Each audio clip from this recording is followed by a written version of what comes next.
bills. I'm 39 years old and I have zero savings for retirement. And I don't know when I'm going to be able to start saving because my bills cost more than my paycheck. We're working 60 plus years, and we retire broke. I'm seeing videos of 80-year-olds that are too old to work, but too poor to retire. Name one person you know that's gotten wealthy throughout all their years of working. Just really think about it. Did your grandparents get wealthy from working? Are your parents wealthy from working? Are you wealthy yet from working? And my grandparents had to choose between prescriptions and food. I remember that before they passed away. I remember them having to make those choices. I know people who worked their whole life and they retired poor. They didn't get to retire because they were poor. They were too poor to retire. I don't know anybody, or I haven't personally met anybody who's created wealth from working their whole life. Let me name some people you know, because I don't know anybody. The brother had a valid point. I don't know many people who, unless you hit that C-suite status in corporate America, where the stock options and the bonuses, and now you invest in that stuff on the side to create wealth like that. But this brother, he was 39 years old. And I'm gonna play another video along with this here, with a guy, he's an entrepreneur, and he's talking about being broke, entrepreneur broke and a 9-to-5 broke.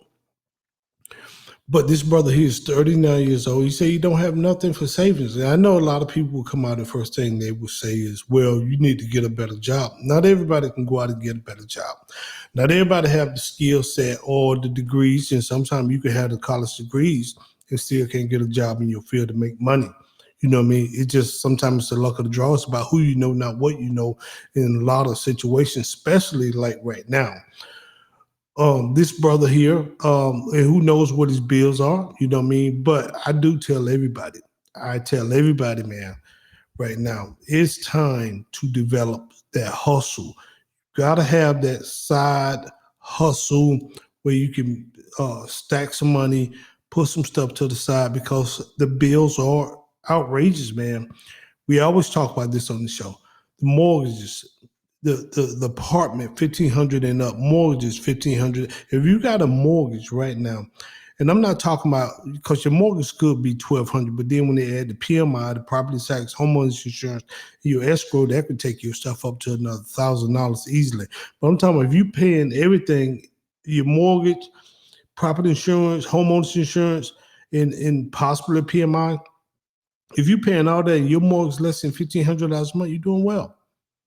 You're in a great situation right now. You know what I mean? Because most people right now is paying over $2,000 easily for a mortgage. Now, we ain't talking about the food that's out here. Food, how much food costs. And if you're on some type of medication, how much your medication costs, especially with the cutbacks of Medicare, Medicaid, and welfare and all these other programs.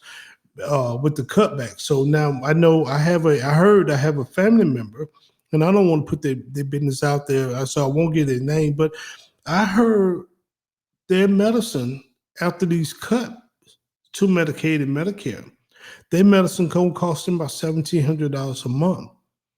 Who can afford that? So pretty much that's a death sentence this individual just got. And there's a lot of people out here is in that same situation. Too broke, hell, you too broke to retire, and too broke to die, bro. You know how much funerals cost these days? You talking about $10,000, $12,000, man. That's why I tell my family, hey, man, cremate me and go enjoy the money. And then you just spending $10,000, $12,000 on a funeral when I'm gonna have more people show up in my funeral than I got visit me all year long. You're gonna have 200, 300, possibly 100 or more people showing up at your funeral when you don't have 100 visitors a year. The average person don't. Hey, I don't have 100 different people visit my house. Well, so it's a lot of people too broke out here, and they can't save anything. They can't. It's almost downright frustrating when you can't put something back in your car break down. Just say if you got a house and something break down around the house and you don't know how to fix it yourself and you call somebody out to fix it and they talking about thousands on top of thousands of dollars. And if you do got credit, you might have to put it on a credit card. And then now you talk about 20% interest. So you pretty much you digging yourself in a deeper hole where you could have been saving that money, man. So things are just crazy right now, stupid crazy. And not only that, people are losing jobs, man.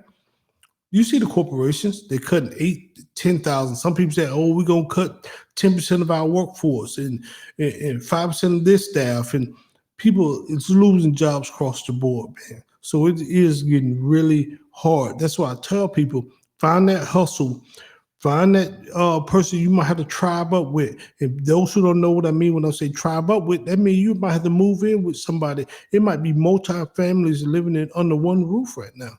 Make sure you can get along. But the days of really living by yourself and taking care of, man, that's still coming to an end, bro. Because we talked. I did a show a couple weeks ago. They building brand new houses for $600,000.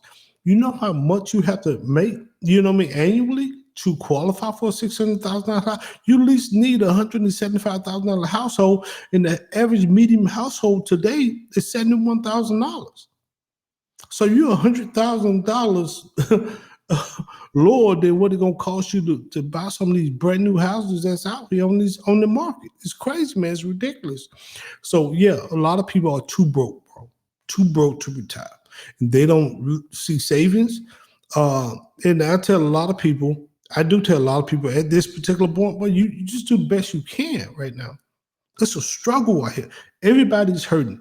A lot of people might not speak on it, but a lot of people hurting, bro. A lot of people hurting, and a lot of people are afraid. And a lot of people is moving back in. I see kids moving back in with their parents. I see parents moving in with their kids, bro, to survive. Especially when they get older and they really can't work anymore. They being placed on medication. These medications is high, so they already on fixed income. Man, taking a toll on the elder. So what we got going on right now is scary. Scary in these babies out here, these kids that's coming out of college. I call them babies because I'm older. I'm way older than that. I got a grandbaby. I call them babies because they coming out of college trying to do the right thing. Say, hey, I'm gonna go to college, try to get me a good job. And there's no jobs out here. And if they are, man, they far and few between. A lot of kids coming out with degrees, having to go work in warehouses and Amazons and fast food to try to make ends meet, because that's where we at right now. And depending on what they took up in college, what they got their degree in, man, they might not never work in that field. Might not. Because now people want 10 years of experience and they want this and that. How can I get 10 years of experience? I never can get a job to even start. So let's get this other video, man, where my man was like, he comparing being an entrepreneur broke and a 9-to-5 broke. Let's get into it. One thing nobody tell you is that damn entrepreneur broke is the actual broke. Like, yeah, that 9-to-5 broke smooth, bro. That shit cool. Like, you just waiting on a little check. You down right now, but you got money coming. You might have to blow your whole check once you get it, but you know you finna get a check though, and you know what day it coming. That entrepreneur broke though, bro. You be negative like $500. Don't even know when your next big payday finna come. Rent coming, all these bills coming. You can't even get a goddamn Vienna sausage because you don't know when you finna get some money in your account. Like, don't get me wrong, bro. Being an entrepreneur cool because when you up, you motherfucking up, bro. And your ups is good as hell. But boy, one thing about it, nobody tell you how bad that shit get. That entrepreneur broke, hey, you crying in the goddamn shower. You be praying to God right every night before you go to bed thinking what the fuck you could have did wrong, bro. Like, man, listen, take that shit from me. I ain't had too many 9-to-5s in my life, but boy, I ain't never felt no shit like this, bro. I'm not feeling it now. We good now, but god damn, bro, I just remember them days. My guy, funny, but anybody who ever had or started a business, the entrepreneur broke, bro. When you invested everything in it, you don't see no return on that thing. It will have you in the shower crying. It will have you in the fetal position, balled up in the bed, asking the Most High, what did you do wrong? And then you start questioning yourself, like, did I make a mistake by starting this business? Is this what I'm supposed to be doing? You know what I mean? But I tell people, It's two reasons you fail. You don't. Number one, you don't supposed to be doing that. That ain't what your path is. Or number two, you didn't stay loyal to the process long enough. Keep going, and eventually it'll break through. I see a lot of content creators out here. They want this life because they seeing content creators used to live well. A lot of these cats don't make money now. A lot of these cats is hurting it. Doing the research, only 10% of the content creators get monetized, and only 10% of the ones that get monetized actually make a check. So a lot of these jokes just flawed. They ain't doing nothing. They got 9 to 5s. And this business here is very, very hard. But you might work all day on the video, and you might get 100 views on that. And then you might do some silly, and that thing might blow up. So you just never know. And in his case here, the same way with entrepreneur, man. You might be a barber star or not. You might get 2 heads that week.